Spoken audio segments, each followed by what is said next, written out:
My name is Elaine, and at 55, I find myself in the sterile quietude of a hospital room, the IV drip a constant reminder of the battle I'm facing: cancer.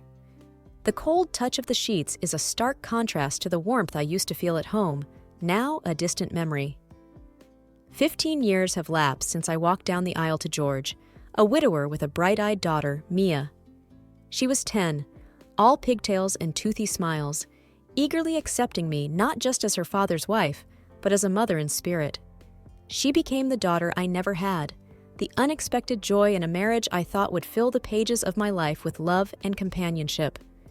George was a man of stature, a businessman whose allure was as much about his charisma as it was the way he seemed ready to build a new life with me. But time has a way of eroding facades, and his once tender patience gave way to relentless demands. I'd trudge home from my job as a financial analyst, a role that demanded precision and left little room for error, only to find a second shift awaiting me. A test of my domestic diligence I was bound to fail in his eyes. I remember his exacting standards, the way he'd scrutinize the dinner table. "Elaine, is this the best you could do?" he'd ask, barely looking at the carefully prepared dishes before him. His words were like weights, each one piling on until I felt I could barely stand. Yet I continued to cook, clean, and care for him, even when my body screamed for rest. My parents, God bless them, would often tell me, "Elaine, you need to take care of yourself too." But their advice would fall on deaf ears. I was too caught up in the cycle of appeasement. It's during one of these silent meals that my cell phone vibrates, startling me from my thoughts. It's Mia. Her voice is a balm to my tired spirit. "Mom, how are you holding up?"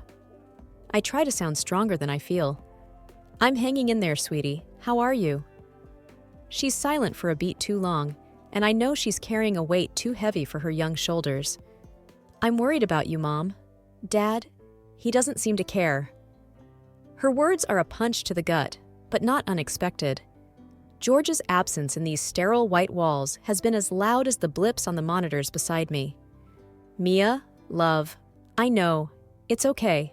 We have each other," I say, the words tasting like a mix of sadness and resolve. There's a pause, and then her voice, laced with a quiet strength, comes through.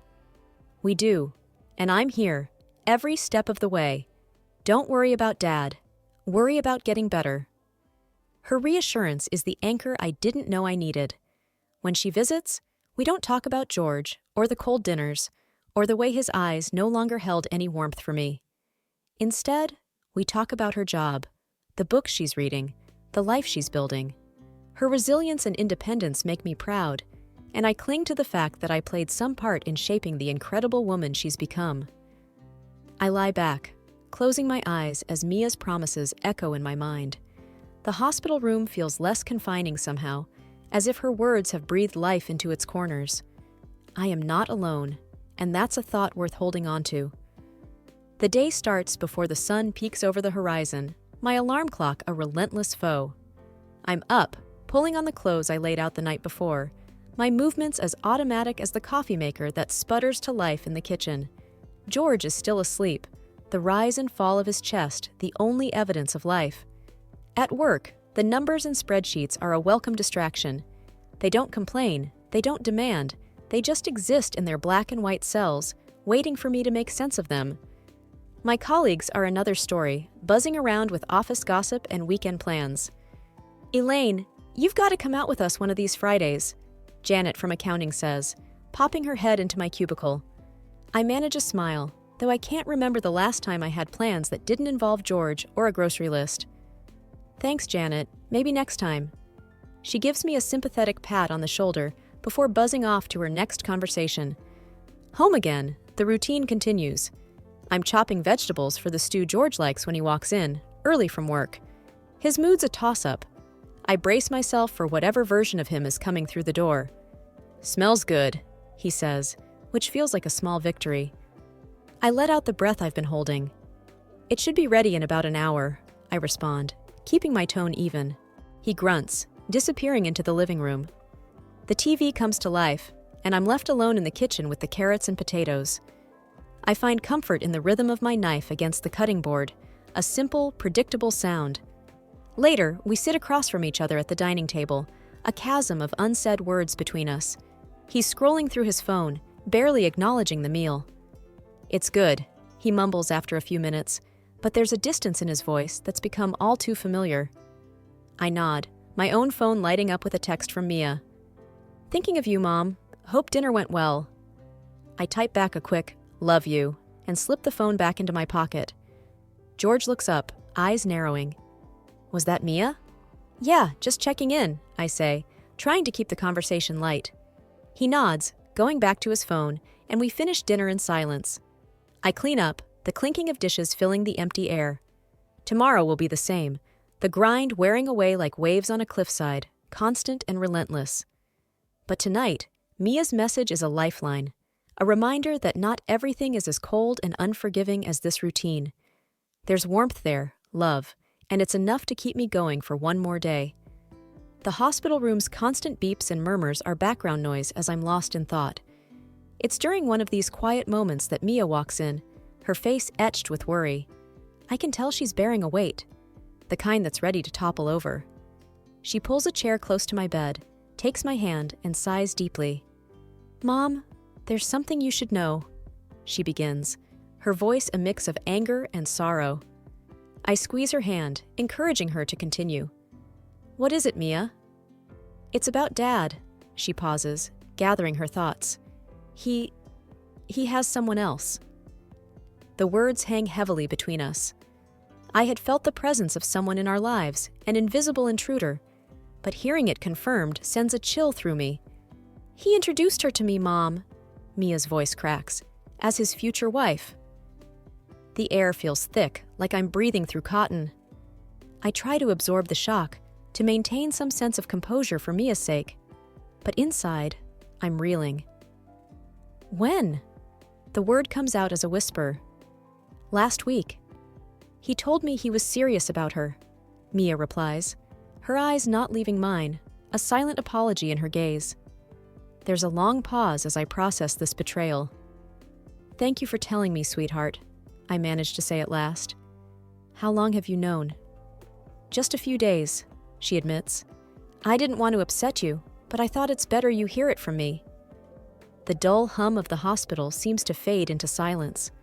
I'm grateful for her honesty, yet the pain is sharp, unyielding. I nod, feeling an odd sense of calm amidst the turmoil. "We'll deal with this," I say, more to convince myself than to reassure her. Mia leans forward, resting her forehead against our clasped hands.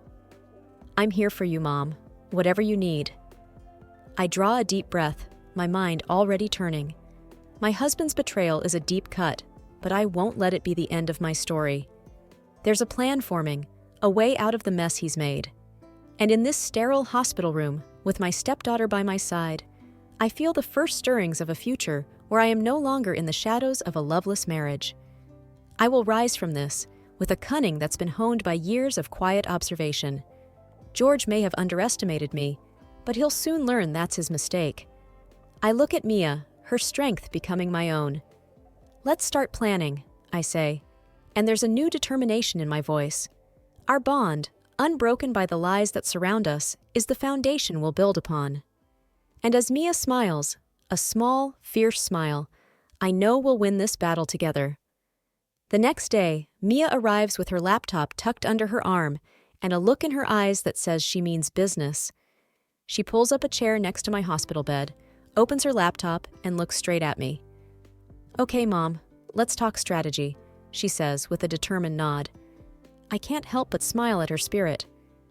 "I've been thinking about that," I admit. "I want to be fair, but also, I want to protect myself and my future, and yours." Mia nods, her fingers poised over the keyboard.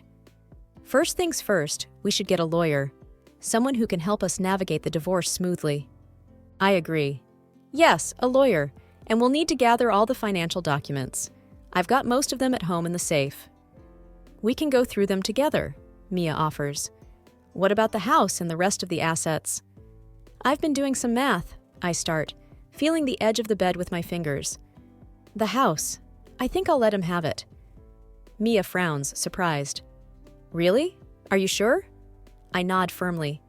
I want a fresh start, somewhere new, without the memories. Plus, I've got something he doesn't know about. Her eyebrows raise in curiosity. What's that? The investment account, I say. The one my father helped me set up. It's in his name, technically, but it's mine. There's quite a bit of money there, enough for a new place and a comfortable life. Mia's eyes widen. He doesn't know about that? No, and he won't, I state. That money was from before we married. It's separate, and I want to keep it that way. Mia types away, probably making notes. Got it. We keep that account quiet. We should also think about alimony or any spousal support. I shake my head. I don't want his money, but I won't say no if it's offered. It could be useful. Okay, Mia says. And after the legal stuff is sorted? That's when I start my new life, I say, looking out the window. I want to travel, see places I've always dreamed of. When I'm well, of course. Mia reaches out and squeezes my hand. You'll get well, Mom, and I'll be right there with you wherever you go. I squeeze back, feeling a surge of gratitude for this girl. No, this woman, who's been my rock. We're in this together, I tell her, and it's more than just about the plan. It's about us, our journey ahead, and the unspoken understanding that we're a team now. The afternoon sun casts long shadows across my bed as we continue to plot, not just for the end of my marriage, but for the beginning of something new. Just the two of us, ready to face whatever comes next. A few days had passed since Mia and I had put together a plan. Lying on my hospital bed, I felt a mixture of anticipation and anxiety about setting our plan into motion. Mia walked into the room, her face flushed from the cold outside. All right, it's time, she said, sitting down beside me. Are you sure you're up for this, Mom? I nodded, the IV in my arm a stark reminder of my current weakness, but my resolve was strong. I'm sure, it's now or never. Mia took out her phone, her thumb hovering over the screen. I'm about to text Dad. I'll tell him that you want to discuss the divorce and that you're willing to talk settlement. That'll get his attention, I murmured, the bitterness in my voice belying my calm exterior. Mia sent the text, and we waited. It didn't take long for her phone to buzz. She read the message and looked up at me. He's biting. Wants to come over tomorrow to talk terms. I couldn't help the wry chuckle that escaped my lips. Talk terms, huh? All right. When he comes, let him believe he's in control. That's the bait. Mia frowned slightly, her concern for me clear. And you're okay with this? With him coming here and acting like he's won? I reached for her hand, my grip firmer than it had been in days. It's just an act, Mia. Remember that. We're letting him think he's won because it's the only way to get what we need from him. Mia squeezed my hand back, her own determination returning to her eyes. Okay, Mom. I trust you. And, I added, make sure he sees the safe when he comes. It's empty, but he doesn't know that. If he thinks there's something valuable in there, it'll keep him focused on the wrong thing. She nodded, making a mental note. Got it. And after he leaves? We proceed with the divorce as planned. But remember, whatever happens, don't let on about the money. That's our ace. Mia stood up, her phone in her pocket. I won't. We'll get through this, just like you said, together. As she walked out, I lay back against my pillow, closing my eyes. This was just the beginning, but I had to believe that it would lead to an end. Our end, one where Mia and I could move forward, free from the shadows of deceit that had loomed over us for far too long. The morning light crept through the blinds, casting lines across the hospital room floor. I had barely slept, thoughts whirling about the upcoming confrontation. I tried to steady my breathing, the rhythmic beeping of the monitor beside my bed, a constant reminder of my situation. There was a knock on the door, and Mia peeked in, her face serious. He's here, Mom. I nodded, sitting up a little straighter. Let him in. Mia opened the door, and in walked George, my soon-to-be ex-husband. He had a smirk on his face that made my stomach turn, but I kept my expression neutral. Hello, George, I said, my voice steady. Didn't expect to see you looking so alive, he sneered, taking a seat without being offered one. So, what's this about a settlement? I took a deep breath. I want to keep things simple. No dragging this out. You can have the house." His smirk widened. "That's generous of you. What's the catch?" "No catch," I replied, meeting his gaze. "I just want to end this cleanly. I'm tired, George. I don't have the energy for a fight." Mia watched, her face a mask of control. George's eyes flicked to her and then to the safe in the corner of the room. "I suppose you'll be wanting support then?" he asked, a greedy glint in his eyes. I shook my head slightly. "No, I don't want your money. I'll manage on my own." He leaned back, looking suspicious. "What's your game here? You're giving up everything. What are you hiding?" "Nothing to hide," I said, allowing a hint of fatigue to seep into my voice. "I just want peace, George, and I think you do too." He snorted. "Yeah, peace, with a young, beautiful woman waiting for me." Mia's hand clenched into a fist, but she didn't speak. "I hope she makes you happy," I said quietly. George stood up, looking around the room once more. "Fine. I'll have my lawyer call yours. We'll get this over with." As he reached the door, he paused and looked back at me. "You're a fool, you know that? Letting go of everything without a fight." I met his gaze, my own eyes clear. "Maybe, but sometimes letting go is the only way to move forward." George shook his head and left, the door closing with a soft click behind him. Mia rushed to my side. "Are you okay, Mom?" I nodded, feeling a weight lifting off my shoulders. "I'm fine, it's done. Now we just have to follow through." Mia hugged me, her presence a comfort. "You're the bravest person I know." I hugged her back, allowing myself this moment of warmth.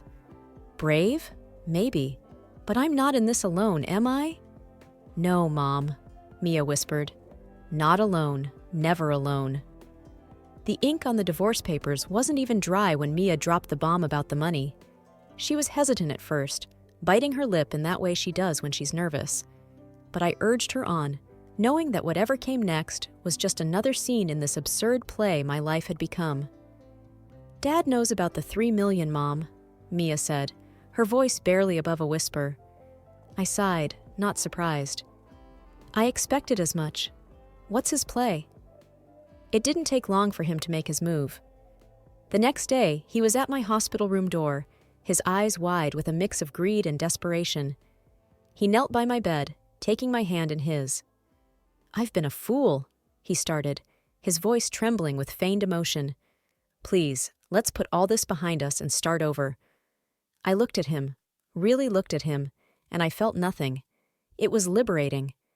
I couldn't help but laugh, a genuine, deep laugh that I hadn't felt in years. "Start over?" I said, pulling my hand away. "There's nothing to start, George. It's done." His face turned an ugly shade of red, the mask slipping. "You think you can mock me?" he hissed. "I'll take you to court. I'll take every penny of that money."